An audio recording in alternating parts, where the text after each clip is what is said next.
जय Hind gentleman and lady. सबसे पहले मैं आपको एक छोटी सी तरीके से आपको विस्तार में बताऊंगा कि ये अग्निपथ स्कीम कब, क्यों, कैसे, आज किस स्टेज के ऊपर पहुंची है। ये अनाउंसमेंट ये अनाउंसमेंट 14 जून को हुई थी। 14 जून को दो महत्वपूर्ण चीजों की अनाउंसमेंट हुई। एक 10.5 लाख जॉब्स गवर्नमेंट के लिए, और दूसरी अनाउंसमेंट अग्निपथ स्कीम की, जहां पे केवल 46,000 वैकेंसीज थी। बट किसी वजह से ये पूरी दौड़ 14 तारीख से इन 40,000 वैकेंसीज की तरफ चली गई, और उसमें आप लोगों का योगदान काफी है। Go next. ये रिफॉर्म क्यों आया? ये रिफॉर्म लॉन्ग पेंडिंग था। सबसे ऊपर वाली आप स्टेटमेंट देखिए, ये स्टेटमेंट आज की नहीं है, ये 1989 की स्टेटमेंट है। 1989 में ये काम शुरू हुआ था। हमारी तमन्ना थी कि ये काम शुरू हो, बट उसकी और भी कई सारी पहलू थे। वो चाहता था कि ऑफिसर की एज कम हो, कमांडिंग ऑफिसर की एज कम हो, टीथ टू टेल रेशियो कम हो, तो एक एक करके ये काम शुरू करा गया। कमांडिंग ऑफिसर की एज कम करी गई, जो हमारी टीथ टू टेल रेशियो है वो कम करी गई। उसके बाद कारगिल रिव्यू कमेटी के अंदर अरुण सिंह कमेटी ने बोला एक सीडीएस का गठन होना चाहिए, वो काम हुआ। अब उसी चीज को आगे ले जाते हुए हमने जो नेक्स्ट रिफॉर्म था वो था कि किसी तरीके से जो एज हमारी 32 साल है, ये देखिए ये बता रहा है 30 साल 1989, आज ये 32 साल पहुंच गई है। 32 साल को किस तरीके से 26 साल ला सके। ऐसा क्यों? हमारे को यूथफुल प्रोफाइल चाहिए। ये क्यों चाहिए? बिकॉज आप सबको मालूम है 2030 के अंदर हमारे देश के अंदर 50% पीपल 25 साल की उम्र से कम होंगे। क्या ये अच्छा लगता है कि देश की सेना जो रक्षा कर रही है दे आर 32 इयर्स? ये हमारा सिर्फ एक ही मुद्दा है कि हम किसी तरीके से यंग हो जाए। इसको स्टडी करा गया पिछले 2 साल, एंड ये सीरियस वर्क। पहले तीनों चीफ जनरल रावत मिलके एंड कई लोगों से इसके बारे में डिस्कशन करी कि क्या क्या तरीके हैं, इसकी परसेंटेजेस कैसे करें। उसके अलावा हमने स्टडी करी बाहर के देशों की स्टडी। तकरीबन सारे देश हमने स्टडी करे। सब देशों के अंदर देखा गया उम्र 26, 27, 28। नंबर 2, भर्ती होने के तरीके कितने किस्म के हैं? कम से कम 3 से 4 तरीके हैं भर्ती होने के लिए, एंड सबके अंदर जब वो बाहर निकलना चाहते हैं वो जा सकते हैं। कितने साल में जा सकते हैं? 2 साल, 3 साल, 4 साल। सो मल्टीपल एंट्री एवेन्यूज है, मल्टीपल एग्जिट एवेन्यूज है, एंड वो बाहर जाके क्या कर रहे हैं? वही चुनौतियां हैं जो हमारे नौजवानों को चुनौतियां हैं बाहर जाने की। इसके बारे में मैं आपको बात करूंगा। देखिए हमें चाहिए क्या? यूथ हम सबको मालूम है वो रिस्क ज्यादा लेता है, उसके अंदर जुनून ज्यादा है, जज्बा ज्यादा है। इस जुनून जज्बा को कैप्चर करना जरूरी है, बट ये जुनून जज्बे के साथ में हमें होश की भी जरूरत है। जिसको नेक्स्ट नाउ देखिए, आज जो करंट सिपाही से जो उसके ऊपर होदेदार है, आप सिपाही का जो है वो आप उसको जोश का कंपोनेंट मानिए, और जो 1.28 का कंपोनेंट है एनसीओ से ऊपर, मतलब नायक, हवलदार, नायब सूबेदार, हमारे जैसे होदेदार, वो सब मिला के 1.28 है।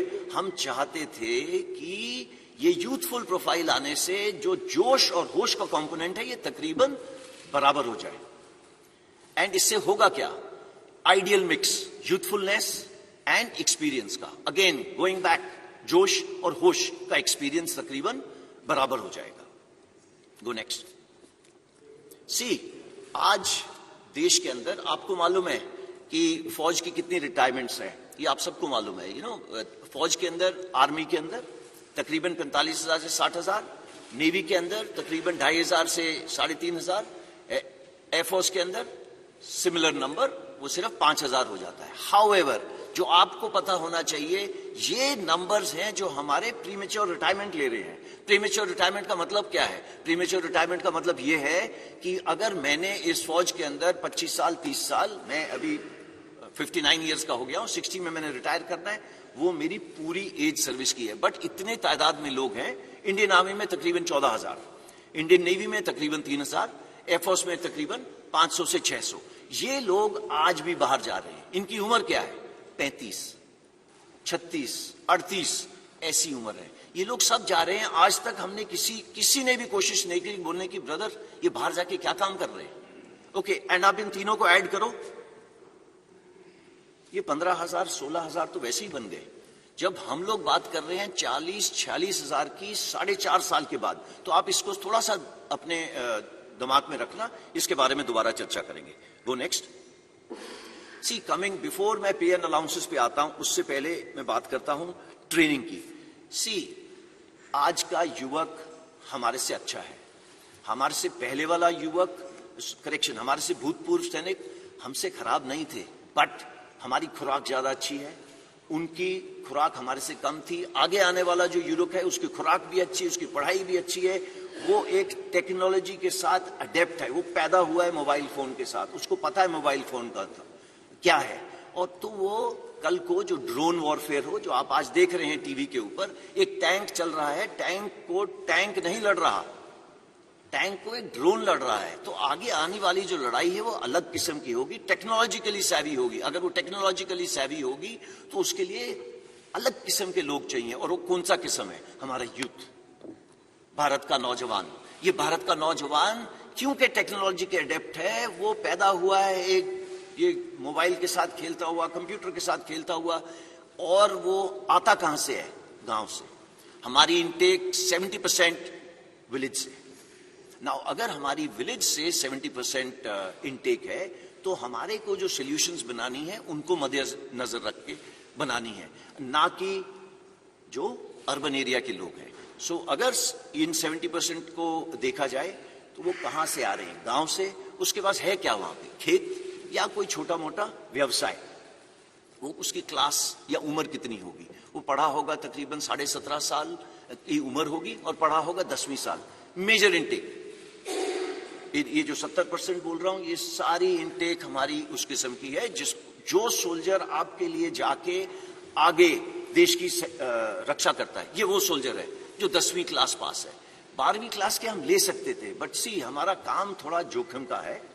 एंड आप देखते हैं जब भी युद्ध हुए हैं कितनी, चाहे ऑप पवन हो, उसके बाद ऑप पराक्रम हो, चाहे कारगिल वॉर हो, चाहे गलवान हो, आपकी भी आंखें भर जाती होंगी और आपका दिल पिघल जाता होगा जब आप देखते हैं बॉडीज नीचे आते हुए। तो ये काम थोड़ा अलग किस्म का है। तो आप इस काम को मद्देनजर रखते हुए हमने देखा कि इसकी उम्र 17.5 एक एंड पे, दूसरे एंड पे 21, इसमें कोई तब्दीली नहीं है। ये पहले भी वही थी और आज भी वही है।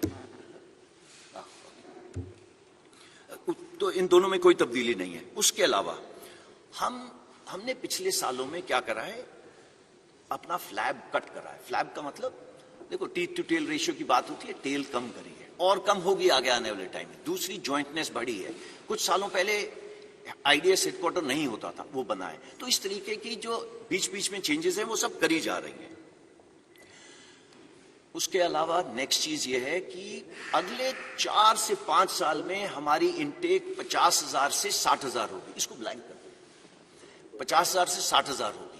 ओके, 50,000 60,000 के बाद क्या होगा? ये इनटेक 90,000 से लेके 1.25 लाख होगी। So it is not 46,000। ये हमने क्यों करा है? इसलिए करा है स्टार्ट स्मॉल, स्टार्ट मीडियम। क्यों? सो दैट हमें भी इस स्कीम को चलाने के बाद सीखने को मिले कि इसमें दिक्कतें क्या है। हमें इंफ्रास्ट्रक्चर जो है ट्रेनिंग के लिए उसको बढ़ाना पड़ेगा। वो बढ़ाने के लिए बटन दबा के तो होगा नहीं, उसके टेंडर जाएंगे, उसका ये होगा वो होगा, उसको 3-4 साल लगेंगे। सो दैट हम अपनी ट्रेनिंग कैपेसिटीज जो फौज की तकरीबन 60,000 के करीब है, उसको बिल्डअप करके इस पॉपुलेशन को लेने के लिए जो 1.25 लाख होगी, इसके लिए तैयार हो।